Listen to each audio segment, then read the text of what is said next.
All right, here we go, mate. We are live. Rowdy Gaines, how you doing, man? I'm doing good, buddy. Sorry, I'm sitting here trying to shut everything else out so I can make sure I have a very clear picture of this good-looking dude I'm looking at. What is this saying here? It says, we're having trouble streaming to your destination. Is it possible that stream ended or deleted? What's going on here? Rowdy Gaines, Instagram. Oh, okay. Don't worry about Instagram. Forget Instagram. Where we should be live everywhere else. If you're in the comments section, can you tell us if we're live and we're good to go? Just give us a little thumbs up in the comments. I think we're good. Yeah, let's have a look here. I know Bruno was in the comments earlier. Hopefully he's still there. So I love Bruno. Yeah, the man's in there. Bruno's my favorite. Now listen, you're in. Yeah, we're good to go. There we go. So you're in Indy now. We're ready to go. We're starting tomorrow, right? Yeah, we start tomorrow. I came in last night. I came straight from Germany. I was doing the World Special Olympics, wow. which was awesome, and flew straight from Berlin. Well, you know what? It's interesting that you bring that up, because here's what something I wanted to talk to you about.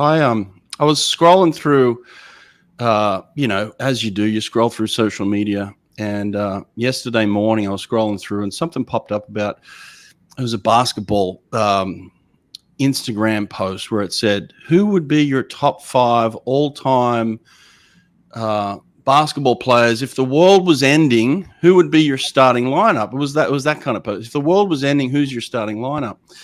And it got me thinking, like, oh, that's interesting. Who would be my starting lineup if the world was ending in swimming? And then I just thought to myself, well, that's a interesting post, but doesn't really relate to swimming too much. So then I thought, well, who's my top 5 sprinters of all time? And so I started my list, and I went 1, 2, 3, 4, 5, 6. I couldn't get to 5. I was like, I can't cut it to 5. So I was like, all right, I'm just gonna expand it to 10. So I went to 10, and then I realized I'm leaving people out here as well. And then I just thought to myself, you know what? I'm going to post it. And the person that is always going to be the top of my list, the first person I ever mention as the greatest of all time, is Rowdy Gaines. And I'm not saying that because you're here right now. It's a fact. It's up on my Instagram. You're the image I wanted everyone to see. And here's the reason, Rowdy, is that basically a lot of what you just said, you're over in Germany for the Special Olympics. No one has done more for the sport of swimming than Rowdy Gaines. Nobody on the face of the planet has done more for the sport in terms of what you did as an athlete, what you did as an Auburn Tiger, what you did for that program, what you did for the USA, what you've done for commentary, what you've done for USA Swimming, what you've done for, kids learn to swim, what you've done for Special Olympics. The list goes on and on and on with the things that you have done for swimming. You're just the greatest of all time. And if you just took your accomplishments, you'd be in that list. But I look at it as, and then everybody needs to know this. There's the personal side between you and I, and the influence that you've actually had on my life, and the change that you've had on me, and the influence you had on me in order to be somewhat of the man I am today. I've always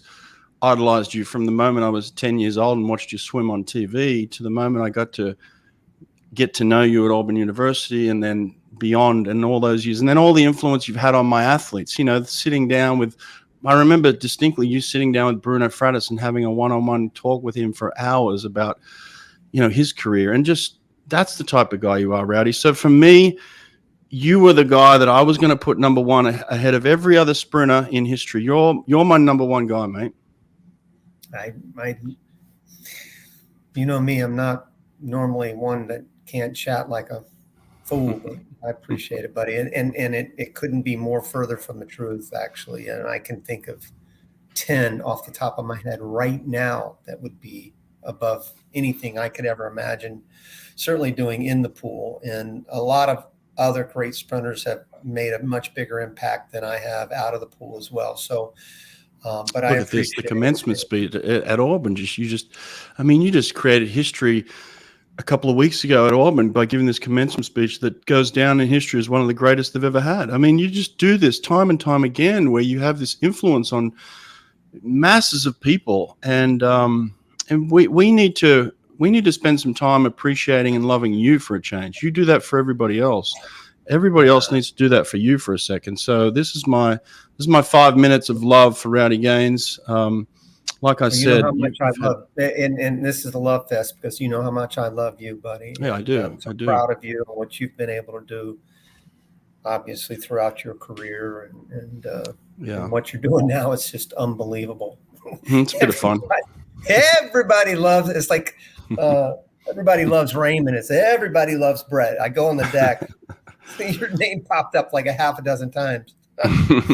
Isn't it funny when I've said this to people, when you're coaching, it's the wins and losses, and you're judged on the wins. You're either the greatest coach on earth with the wins, and then you're the worst coach on earth with the losses.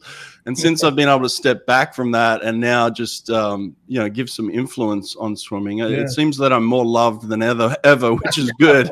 I much prefer that. That's so true. Jeez, man, you got such rock stars on your show all the time. It's unbelievable. Every time I look around, it's like one rock star after another. Yeah, it is nice. It's nice that I've got it to a point where I can pretty much, pick up the phone like I did with you today and just text and said, hey, will you come on? You said yes. I mean, I feel very privileged and honored that you would just say yes immediately like that. So we're here. We've got a bunch of people in the comments sections. You have master swimming as well. Like, there we go. Like the influence you've had there. I mean, the list goes on and on with the stuff that you've done. So anyway, we are on the verge, on the cusp of U.S. trials. We've seen some other trials go on around the world. I'm sure you've caught a glimpse of what the French did, what the Aussies did. Where do you think U.S. swimming is before the start of this trials, before you see what they're about to do? Where do you think they position themselves in the world now? Well, I've been around long enough to know that the year before the Olympics is always so tricky, man, because there's so many people that step up, and I'm not trying to be a homer here. I really am not, but have stepped up the year before the Olympics outside the United States, and everybody, thinks there's going to be doom and gloom for the U.S. And somehow or another, they end up finding a way during an Olympic year to kind of put it all together. Not always exactly the way they wanted to go, but if you look back in 2011, you look back at 2015, especially, those weren't great world championships. And yet, I think the U.S. ended up winning half the gold medals in Rio. So, it's a different world we live in now. There was no Leon Marchand, there was no Summer McIntosh, there was no Popovici. I mean, it's crazy swimmers out there now that did not exist pre-Olympic year. But I think overall, the women's team is obviously really, really good outside maybe the sprint freestyles. And again, that can change dramatically. Sprint freestyle can change dramatically, over a year's time. The men, have some holes. There's no doubt about it. But, they've had plenty of holes before, and somehow they end up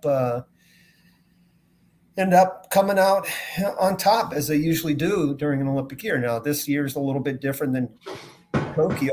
I mean, a little bit different than Rio. I take Tokyo out a little bit just because of what happened during COVID and everything. But, there's no MP anymore, so that hurts the men overall, I think, even more this year than it did in Rio.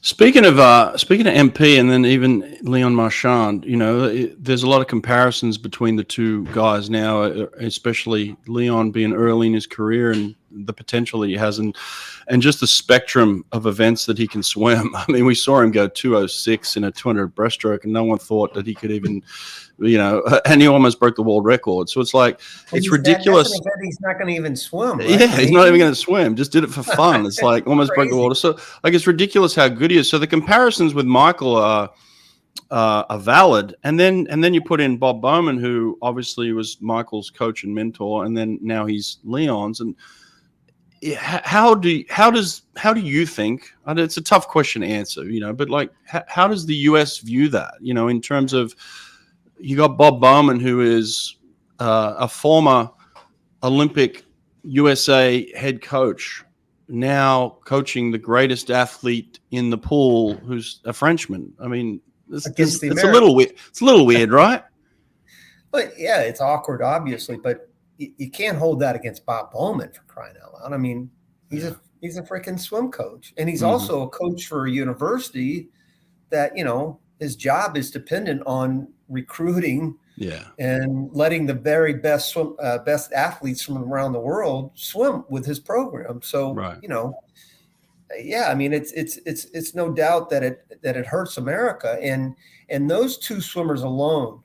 Not so much Popovich because the relays, but, between just Summer McIntosh and Leon Marchand, that just throws a whole different wrinkle in the prospects for the United States. That they might be favored, to win, like a Carson Foster, he quite well could be the favorite for the 400 IM next year, and maybe even the 200 IM. So yet, Leon at least take a gold medal away. But I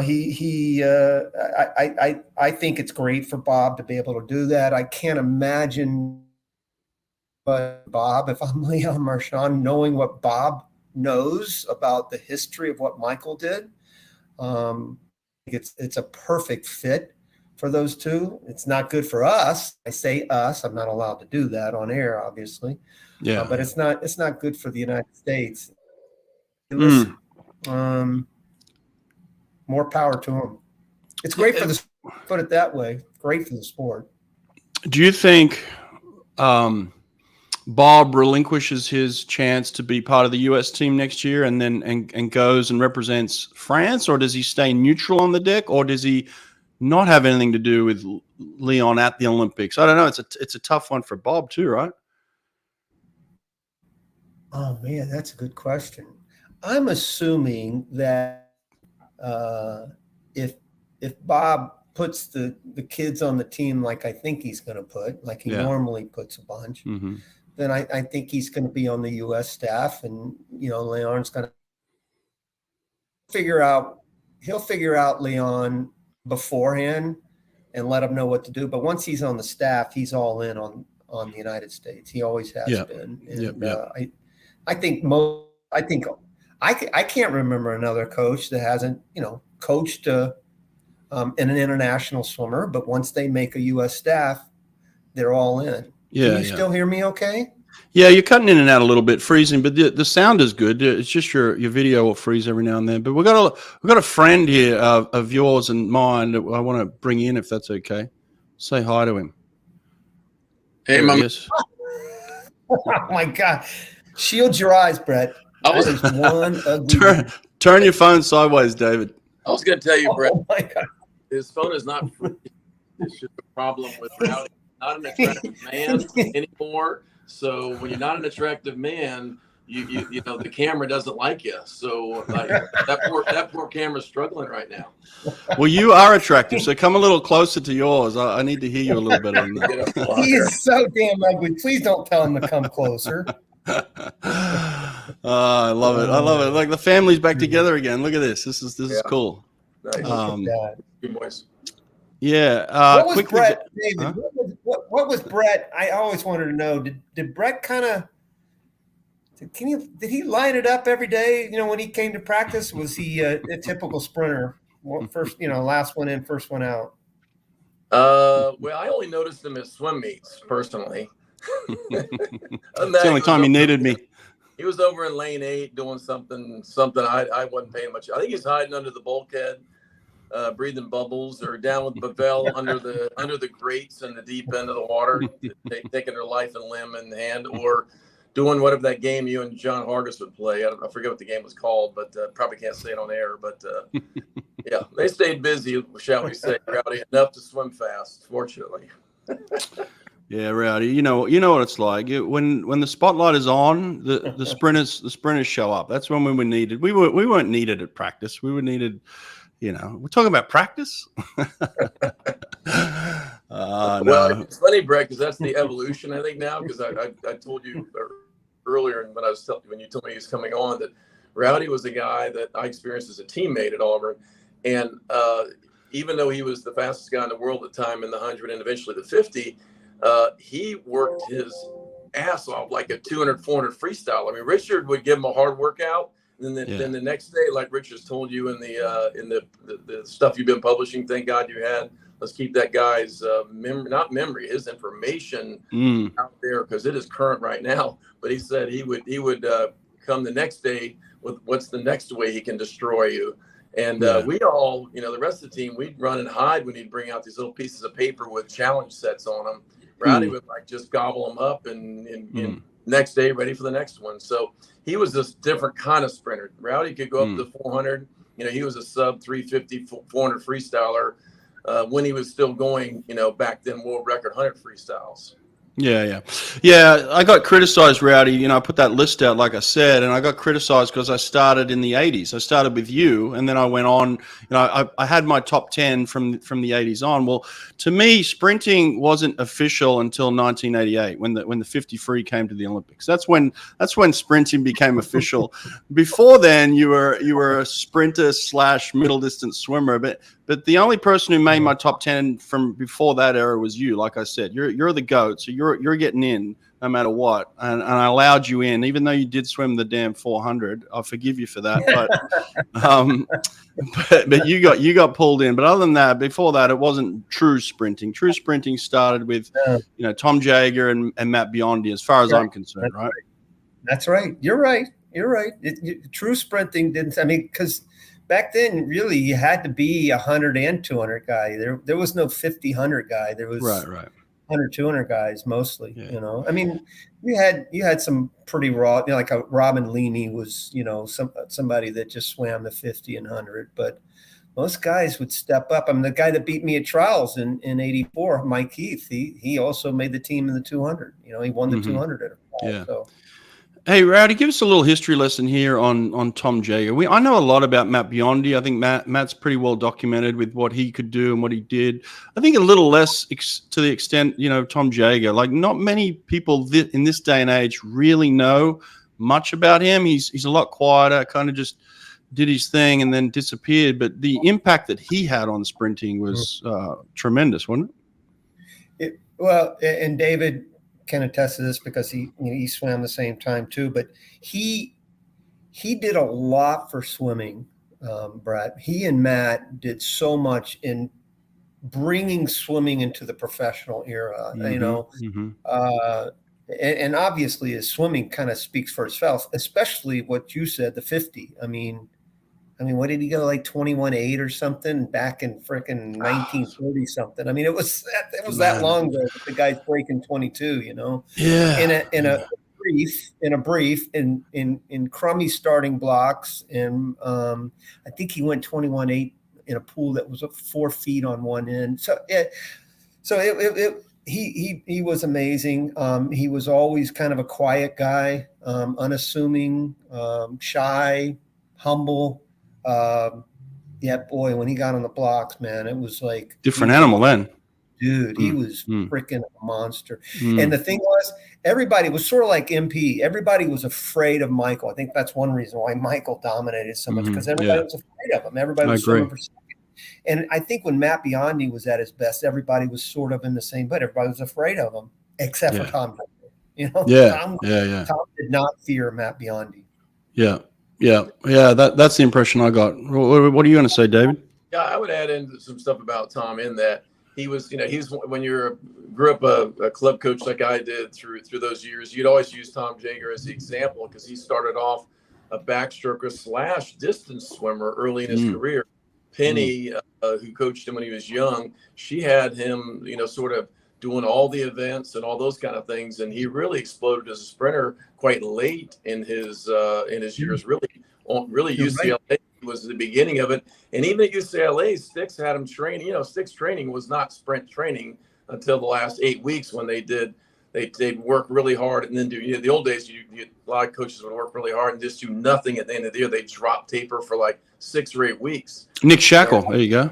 Yeah, they 6 weeks of 800. That's the maximum he did, and swam fast as ever. Yeah, but I think the difference with Tom was his staying power. That once he got to the top of the game, he stayed at the top for a long time. He's also always a phenomenal relay split. He may not be able to do a straight 100, but you put him on a USA relay, he was throwing down a huge relay split for the team. And I would say about your point about professional swimming and professionalizing it. Honestly, in my opinion, not sure it's safe to say this, but it's a Brett Hawk podcast, so you can say anything. Say whatever you want. We haven't caught up to that era. We're not doing dash for cashes anymore. We're not doing one-on-one races. We're not taking a venue and isolating it and putting on a feature show of best athletes, much less swimmers in the world, head-to-head, one shot, put your money on the table. Who you got tonight? We did it in Las Vegas, Rowdy. Remember that with Dick Carson? And Dick had a betting line at a couple of the casinos. We had a full house, and I can't think of anything we're doing right now, maybe other than the ISL for that window of time, that compares to those windows of time when we were doing dash for cashes, and those two would come into any club as long as you paid them well enough, or as long as you put enough money on the table. They'd come in and race it off in front of everybody and make a show of it. They'd sign every autograph. They would. It's just really something we need to go back to more of this and make our sport more doggone interesting. Yeah. Well, we're about to kick this thing off tomorrow, and Rowdy's going to be doing his thing as usual, commentating this thing. And look, we have a chance now to influence the next generation. When I was a kid, it was Rowdy Gaines influencing me. I'm sitting there watching him. You race, Rowdy. I'm watching Tom Jager. I'm watching Matt Biondi. I wanted to be like you. I wanted to be like them. So now, starting tomorrow, there's going to be a bunch of kids sitting at home listening to Rowdy Gaines, and they want to be like these guys that are going to be on the television. So how are people able to watch this over the next 5 days? Say that again, Brett. How are people able to watch this over the next 5 days? So is it televised? It's on Peacock every night if you get Peacock.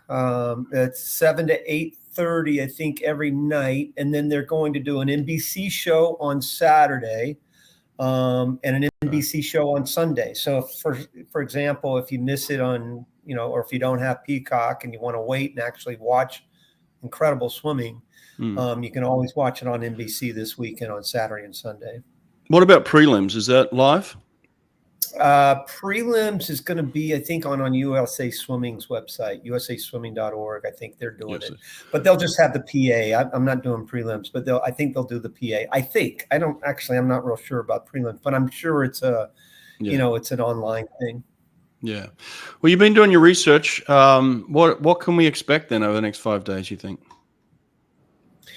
Well, it's kind of weird because I think we're in a tweener stage, meaning, you're going to have the usual veterans, obviously Katie and, and Abby Weitzel, Lily King and Chase Kalish and, all these veteran kind of guys. But then I'm really interested in seeing a lot of these young kids, and seeing what kind of mark they make getting ready. I think it's a little early for, I don't even know their names, like Aaron Shackle, the Shackle links, Thomas Heilman, and I just love saying his name, Maximus Williamson. And, there's some other ones, Winkler, obviously, and Kulo. And, I think. Did you hear the news about Winkler, Kai Winkler? What's that? Did you hear the news about Kai Winkler? No. Well, I guess you're going to find out tomorrow. I don't think I'm breaking anything, that I shouldn't be breaking. But he broke his arm a couple of days ago. Oh, I didn't know. He fell off his bike, broke his forearm and his wrist, from what I was told, and he's out. So unfortunately, we're not going to see Kai Winkler. I was super excited to see the young kid, which is, kind of devastating for him. But if you're ever going to break your arm, do it the year before the Olympics, not the year of the Olympics. So yeah. Anyway, I just wanted to jump in there because but again, that's the guy that I think everybody was real excited about seeing because he's this young Cape Breton 49, and everybody was like really into it. But you're right. I think if he's going to do it now, and hopefully he'll go home and kick like crazy, and he'll have great legs next summer and be able to bring it home with his kids. But there are not as many young swimmers on the women's side because a lot of them are already young, But there's a few, I think her name's Tess Howley. That's the name. And then Alex Shackle. And so, but in a lot of cases, it's going to be the usual suspects. It's going to be the same swimmers we always see. It's obviously going to be Katie in 4 straight events. A name that you didn't mention, Rowdy, and I'm afraid to mention the name too, which is kind of it feels weird not to mention Caleb Dressel's name. Like, how are we not talking about for what I think is the best swimmer in the world, and yet I'm afraid to say his name? Like, it's almost like when he left, and I'm going to say this, you don't have to say this. When he left the World Championships last year, halfway through the meet, I had some serious questions. Like, why is the captain of the team leaving halfway through the meet? And then it almost became you weren't allowed to talk about him. You weren't allowed because Caleb was going through whatever he was going through. And so we kind of gave him his space and allowed him to take his time. And then all of a sudden he came back and we weren't allowed to ask him any questions of why he was back. And then you weren't allowed to ask him if he was swimming trial. You weren't allowed to contact him at all. And now it's just got to a point where it's just really weird. And again, you don't have to say any of this. I'm saying it, this is my show. It's like, but like, how have we got to this point where we're not allowed to question Caleb at all? The guy is, I think he's earned, this is just my opinion, I think he's earned a pass. He did a lot for Team USA in 2021, and we are not walking in his shoes, Brett. I have no idea. I mean, I consider him a friend. We text back and forth all the time. We don't text about swimming. I'll text him about his tractor and say, dude, I really want one of those tractors because I live out in the country now. And, but I can definitely see where people are in that mindset about what happened last summer, but until we walk a mile in his shoes, it's for me, I can't criticize somebody because I just don't know what they were going through. And I don't know what he was going through. We don't talk about that. And I don't either. And I gave him his space, Rowdy. Like I gave him 12 months to be like, do what you need to do, But then he stepped back on the pool deck and he started to race and he started to compete. And I'm like, well, now I've got some questions. And I don't consider myself media. I hate it when people say, Brett, you're in the media now. Like I don't like that. I just feel like I know that. I mean, the reality is I am. I don't like it, but I like to talk about swimming. But that man right there with the Cal shirt taught me responsibility. He taught me to be a man. He taught me to stand up and take responsibility for whatever was going on in my life. And I've had some moments, David knows personally, where I've had to, man up. I just think it's time for Caleb to man up. And again, I'm not judging him. I'm not saying he's right or wrong. I'm just saying now it's time to say something.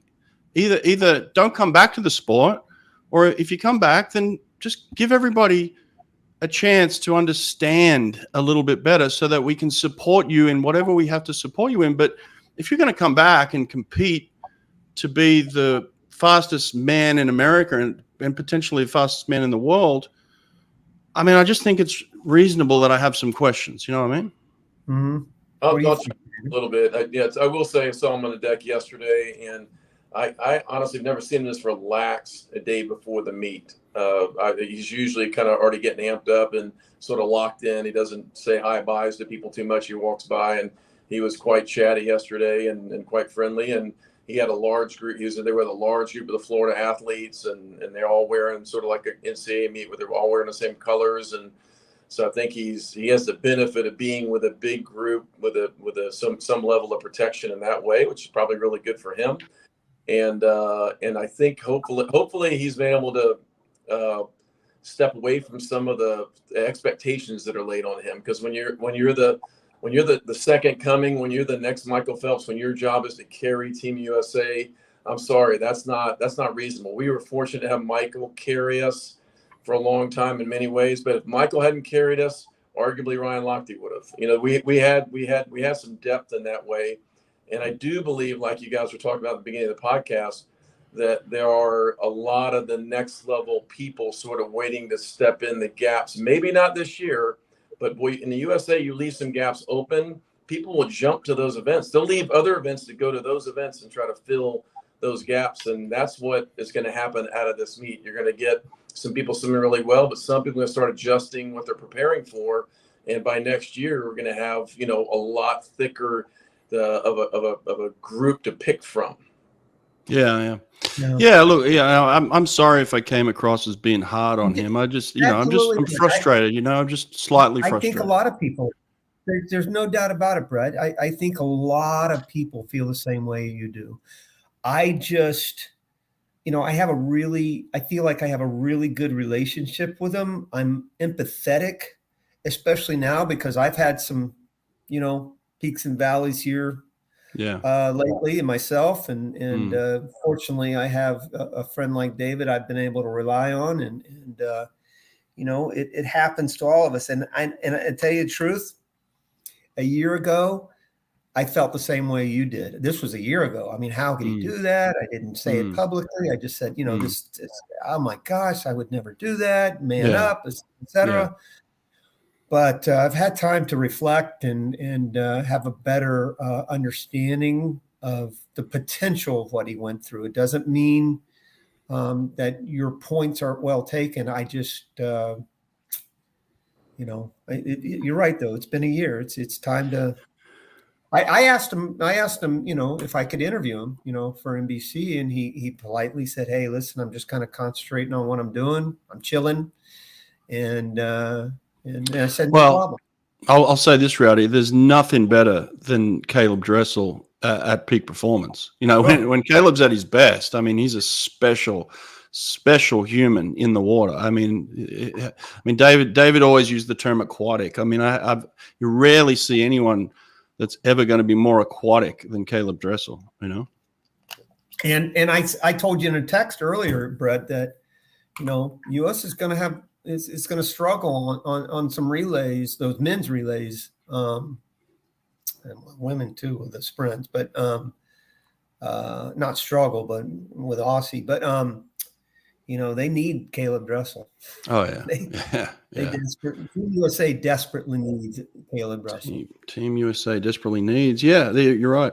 And on that, I mean, we've seen people step away from the sport and retire in the last few weeks, few months type thing. A lot of really high level athletes. Zach Apple is somebody that went to Auburn that I had a hand in a little bit there, and then he's moved away. There's been kind of a bunch of them. Just recently, who took the job at Duke? Coleman. Coleman Stewart. Yeah, Coleman Stewart. He stepped away, and Annie Laser. So it's like, these people that have really been big for USA Swimming have stepped away a year out of the Olympics. So I don't know. Yeah, you mentioned a bunch of young kids. It'll be good because there's opportunity there, isn't there? Right. That's the word I was thinking. It just creates opportunity for other kids to be able to step up. It's sort of like the men's 400, which is, arguably, I don't know. What do you guys think? Arguably the weakest event for men. But there are so many guys kind of in the pipeline, that at least, not that people have stepped away in the 400, but I think there's some young, not kids necessarily, but guys that can really step up and do well in that. So to see with Laser retiring, that it allows a younger kid to kind of step up. a Caitlin Dobler, for example, you know. Right. Yeah. Right. Before we have Bobby, I think a lot of hopes on Bobby, but you know, I spent a lot of time in Europe at different competitions over there, and the way they go about distance swimming, the way they go about preparing for the 400, 800 mile, and most of them do open water.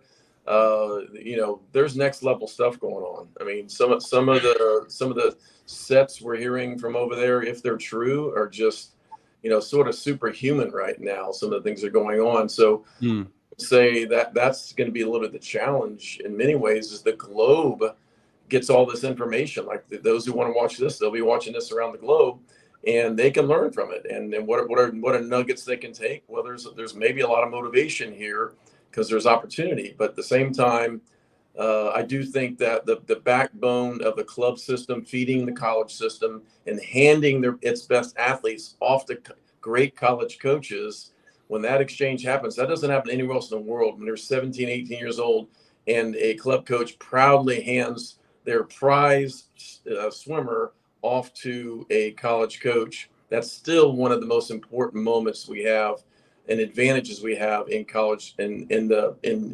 international scene as well. Yeah. You're right. Yeah. Well, you know, tomorrow we have the 100 freestyle tomorrow, and that's an event that's intriguing for many reasons. But you know, both you guys have an opinion on this. The Aussie women are going for a 4-peat next year in the 4x1. They look absolutely unbeatable. If not, I mean, realistically, they probably are unbeatable right now with what they have. They're just so deep. I mean, I think they got five women in the top 10 in the world. I mean, it's ridiculous. But like in terms of where the Americans are, like you, David, you've got a hand with Abby Weitzel a little bit. Like, what else is out there? Well, we got to have the college swimmers got to come and be ready to do what they can do, and there's plenty of them that when they race multiple events like that, they should be able to come in and shift over to long course very well. And the advantage the Australians have is they are focused on long course all the time, and it's not if they do short course, it's just sort of for fun, and they're going back to the long course work, and you know, I think if you look at you know, we're listening to all the workouts they're doing on podcasts and whatnot. Michael Bowles speaks on Any Questions on your app. I mean, you know, he gives all the information, all the sets he does. Yeah. And other than Abby, I don't have any women that I know of that can do some of those kinds of sets. I mean, you have to be able to push off 25s in practice, multiple reps. Okay, that, you know, unless you're on about 10 minutes, we don't have very many U.S. women right now that can push off multiple 25 pluses from a push and workout. Yeah. But I will say that, you know, Claire and Tori, they both went 52 plus last year. I mean, again, that I'm taking Australia out of the mix because I don't think anybody's beaten Australia. There's no way, unless something really wacky happens with a DQ or something. There's just no way. I mean, you have to be realistic. It's nothing against the United States. They're too deep. But you know, I think the U.S. will be good. I think Abby being back. Remember, Abby didn't swim last summer, so she's there with Tori and Claire, and then who knows? Like you said, David, the college kids, Gretchen and Kate, and whether I think Kate Douglas is going to have a great meet. I think she's going to have a great championship. So. And then you have the veterans like Natalie, and I mean, I think the U.S. is going to be just fine. I don't think, you know, they're not Australia, but I think they'll be fine. Have you got any inside word, Rowdy, on what Kate Douglas is actually swimming at this trial? I tried to find out today. I went on the deck today trying to ask around, and I don't know. I have no idea. She's another one that can kind of swim a bunch of events, but you know, over 5 days, you're going to have to be pick and choose a bit. So do you think she'll swim the 200 IM? She's going to swim the 200 IM, right? I mean, she has to, right? Yeah, she has to. I mean, I don't know when it falls though in the program, but you know, freestyle is the same day. Oh, okay. Yeah. But on at Worlds, it doesn't interfere with 100 flies the first day, but she's not doing that. So I mean, the 200 IM is the first day. So I can't imagine her not swimming the 200 IM unless she just kind of wants to put that in her back pocket for next summer and just swim the 50. But I don't know. Yeah. I'm going to go on the deck tonight and see if I can track Todd down and find out. What do you think about the pool, David? The pool choice being in Indy, one of the old school pools. I think it's a great venue. But what's your thoughts? It's not old school anymore, Brett. It's refurbished and beautiful. I mean, Oh, really? It's phenomenal. Yeah. Got it decked out. Everything's clean. It's they look good. Decks. They've redone the sides. They're drawing a curtain across, and it's a phenomenal setup. And the Indianapolis people, you can tell. I mean, from the first day I walked in here 2 days ago, there's tons of volunteers. They're really enthusiastic that we're back in Indianapolis, where most people feel like, at least in this era, that this is the Mecca and the center of swimming for the United States.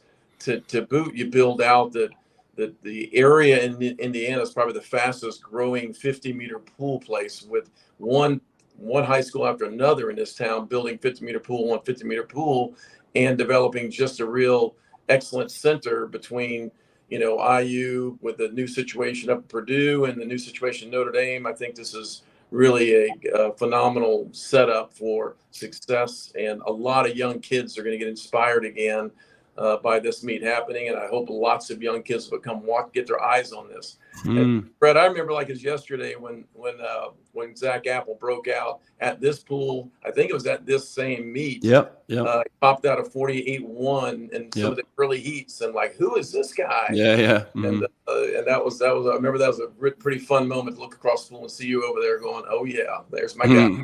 Yeah. It's nice when you got one in the back pocket. You know that they're about to pop something, and it kind of shocked the world a little bit. So hopefully we get some of that this week, where some kids are ready to go, and most people don't know who they are, and the US is always like, it's like Rowdy said, like, they're so deep in swimming that there's always somebody who's next up, like there's never a hole, there's and it's not there for long if it is. So it's like, I think there'll be a bunch of people that get it done. I was surprised with Australia, to be quite honest. Is like you had your top end, and then it dropped off fairly rapidly. So like in the men's 200 breast, you had, your world record holder, and then next best was 5 seconds behind. So it's like there's massive gaps in Australia, but it gets hidden when you've got that superstar, Yeah. And really, in the bottom line though, Brett, who cares about depth? It's all about medals, that's whether that's fair or not. That's how you're going to be judged. Olympic medals. You're not going to be judged by how you do at the World Championships this summer, the summer before the Olympics. You're going to be judged by what happens in Paris next year. It's just like it or not. It's unfair. I don't think it's fair. Yeah. But another guy we haven't mentioned, Rowdy, is somebody who's leading the US team is Michael Andrew. What's Michael Andrew going to swim this week, you think? I think he's going to swim the 50, and I don't think I think he will swim the 200 IM because it's the same day as the 50, right? Swims the 200 IM. I haven't talked to him, but he's doing a little bit more training. He's lifting weights for the first time this year. I think he told me that in Chicago. I think he told me that. Did you guys hear that? He was earlier in the year. I think he's actually backed off some of that now.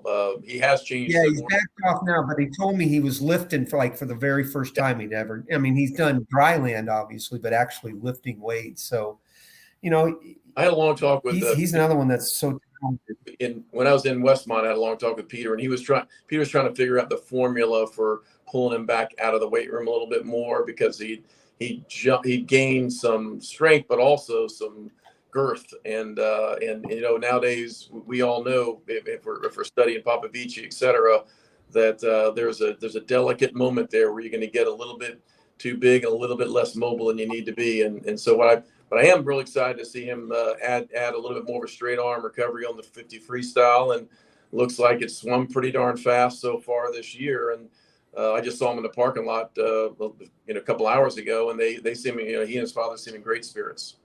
Yeah. I know. I had to pull back a little bit too. I was getting too thick for the television. Puts on 10 pounds. You know what it's like, Rowdy. God love us. Is Cody Miller swimming? I love Michael Andrew. I love Michael Andrew too. I love him. He's a great guy. Yeah, he's good for the sport. He's like you, Rowdy. He gives everything. You ever answer any of these questions ever? I'm looking at all these.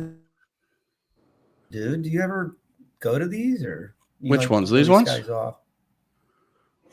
Yeah. Like this stuff? Yeah, Somebody like, said, could Cody Miller make the team?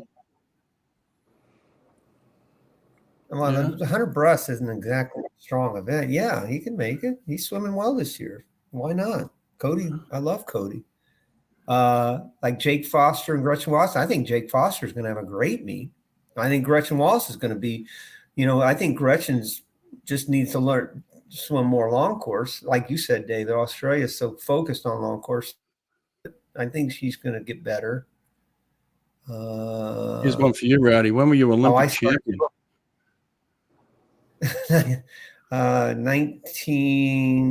2008.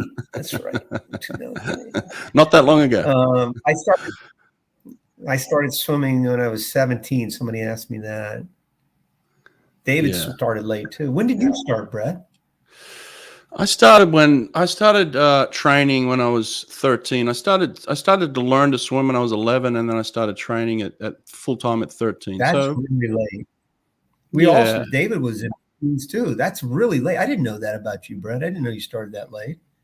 Yeah, but you live in a country that everybody asks me. I've covered 8 Olympics now and swam in 1, and everybody asks me my favorite. My favorite, it's always been.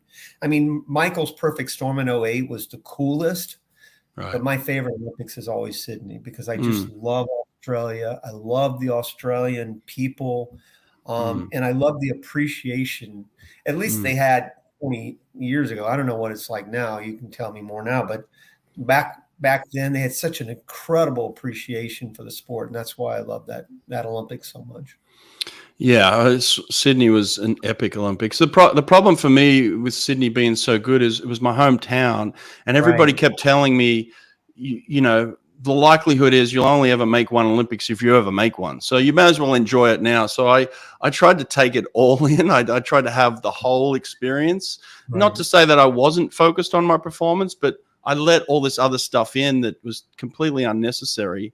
And then when I went to Athens, I just said, that's it. I'm coming here to compete, which was good. So I had these 2 experiences, but Sydney was all time. And normally that would be reversed. Yeah. You'd be focused on the first one, just taking it. Okay, I'm like this. And then the second one, you'd like enjoy everything. Right. You just had the opposite.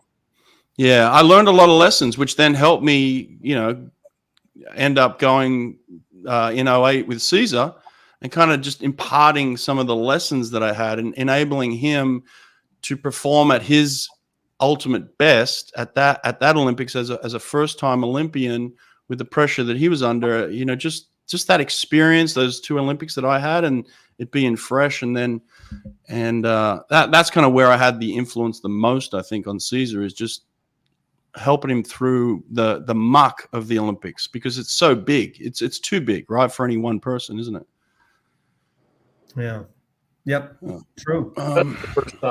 First time, just like Olympic trials. First time, it's just. I mean, you can imagine we're not looking at the football stadium right over here, and we're gonna put people in that size building for the first time, as if Omaha wasn't intimidating enough. It's going to be quite an experience that first time for people. It's going to be crazy. Yeah, I think it's good. I think an experience like that is good to go through, because then once you get to the games, it's like, this is a piece of cake. I went through the gauntlet. I made it through that. I can now step up and do this. What was I going to say, David? If you get the opportunity to represent the US either at this World Championships or next year at the Olympics, would you take it? I'm already spoken for by Israel, so my responsibilities as a technical advisor with Israel is to advise them all the way through. And I heard you talking about that earlier about the supposing Bob situation. Yeah, one of the tricky things is that if you're on a USA staff, you can't work with your international athletes. Yeah, that's kind of the code of conduct. If you're on an international staff, though, you can work with a U.S. athlete. So, like, for example, in 2004, and I was offered a spot on the U.S. team, but I went with I had 17 Auburn swimmers going. So I went with the Auburn crew, and went on my own basically. But I still was in the, whatever I needed to be with the USA area, including when Aaron Pearsall got DQ'd. And I said, Ed, you need to go argue that right away. It's like, And so I think there's there's a, not, I don't want to say there's an advantage, but I think there's, understand that if somebody's not on the USA staff and they have a USA athlete, they will be helping that USA athlete in any way they can. Probably the place they miss is not being able to go to the camp, because that's usually a closed camp and they can't go be at that camp before the Olympic Games. But these are all things that Lindsay Mintenko can decide and adjust and work with. That's why she's in her role, is to sort of lead the team the best way possible. And the staff this summer looks good, and I'm sure the Olympic staff will play its way out and be excellent for the team. You think the French team allow Bob to be a coach on the French team? Yeah, they did last year. Yeah, true. Yeah.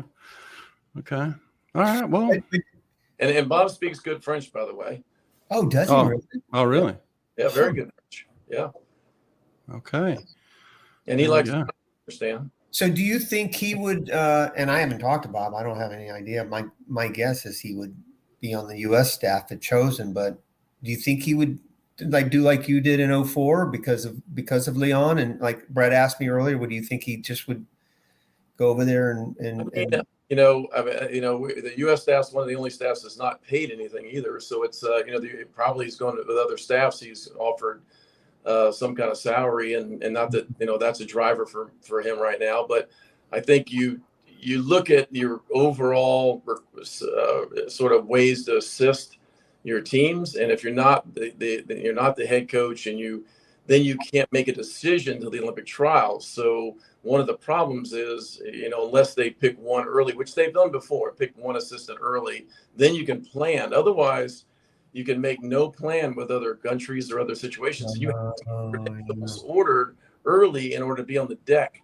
So sometimes the trade-off between, I want to at least be on the deck, and I want to know I'm going to be on the deck, so I'm going to take this role versus being concerned about whether or not in the last minute I get picked for the USA staff. Although, with the group that Bob's coaching, he certainly would qualify on the U.S. staff with the number of people he'll have on the team. That's what I said earlier. He's gonna.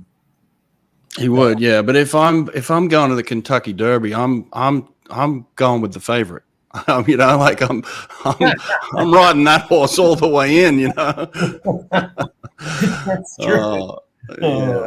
Come on, man. Come on. Is there anyone that we don't, maybe you think will shock everyone? David, you've got more, you got your feet on the ground here. Do you know of anyone that is kind of someone to really look out for? Yeah, I've got a couple on Cal, but I don't want to jinx them. So I'm not gonna Okay. Okay. Good. Jinx someone else.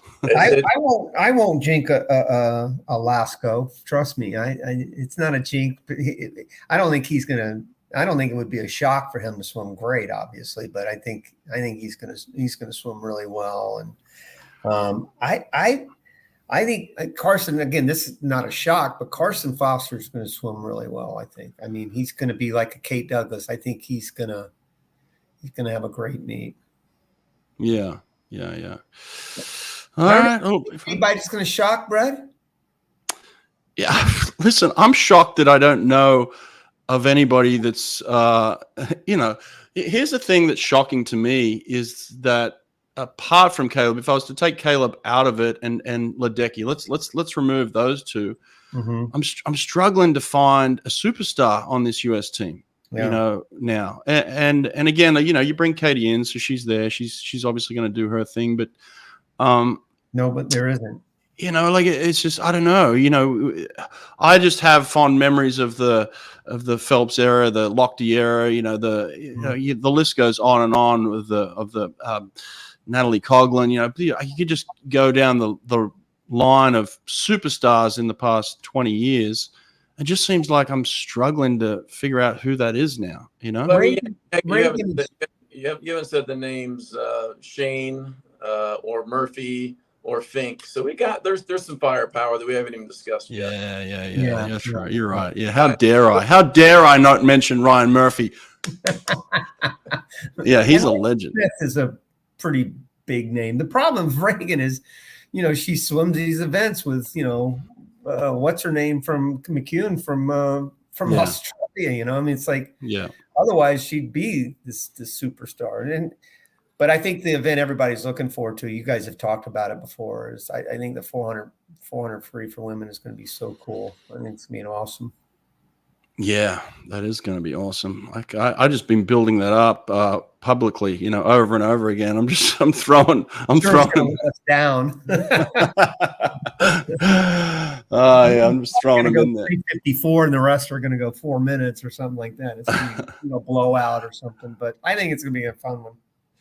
Well, the best part is always the build up, isn't it? So it'd be good to talk about. Listen. The best is watching Dean watch the race. That's the best. Yeah. Listen, I apologize to Regan Smith. She is a superstar. You're right. Okay. I mean, not in the same breath as Katie or Kayla, but she's, especially the way she's swimming this year. I mean, she's her 200 fly is unbelievable. Right? Unbelievable. Yeah. See that swim that she just did recently in Phoenix? I mean, she broke the American record in the little meet in Phoenix. Yeah. And I talk to you guys forever, because I wanted to ask Brett what you guys think is the best world record. I know you got to go, Brett. But no, I don't have to go anywhere. I didn't want to keep you. I felt bad for you. What's the best world record? Because people ask me about that all the time. Well, it's got to be Beedman. Or maybe Katie's 800 free, but it's got to be Beedman's 200 free, doesn't it? That 200 free world record. I'm talking about women and women side, women on, and then a men. The greatest world record, period. I don't think it's Biederman. No, but I think it's the toughest to break. Yeah. It's 804 is pretty good. Working for him. I mean, he was a beautiful stroke too. You look at videos of him, you think, well, it's all the suit. Well, he's a beautiful swimmer, but he also, man, he got an amazing window of time. You can't blame the suit. You can't. I mean, everybody swam the suit. Yeah.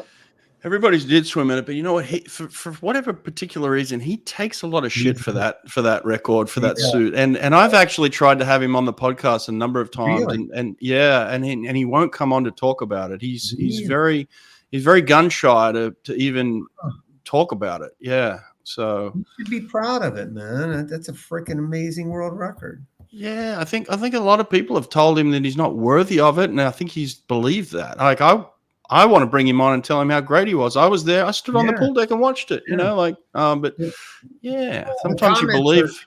The comments are right here too. The 800 free for men is freaking amazing. I mean, is that who's got that? That Chinese guy. Oh, yeah, that's sick. It's like 732 or something. And he went like 350, 349 or something. Like, I mean, he went out, he negative split it. It was, but that was another suit one. But, still, it's a really good one. Petey's 100 breast is pretty amazing too. Yeah. What's 205.96? What's that?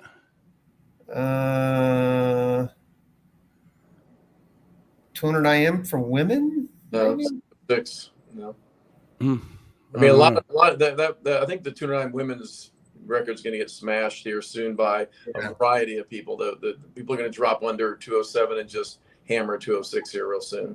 Oh, that's what it was. 340. That's right. You're right. I'm 350. My math is wrong. Yeah, he's out in 346 and then back, and he basically even split it. That's what it was. Yeah, that's nonsense. That's crazy, dude. He came back as good as most of the best 400 freestylers in the world. I mean, that may be Mary T's old world record. Yeah, 205.96. Yeah. That was that was freaking amazing. Yeah. And Phelps' world 400 IM.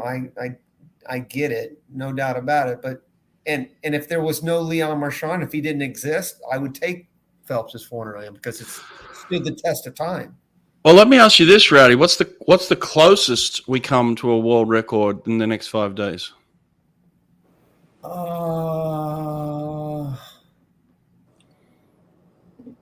And feel free to comment if you've got a comment over the next 5 days. What's the closest we'll get to a world record? I'm thinking Well, Katie's not going to be at her best because she's just making the team.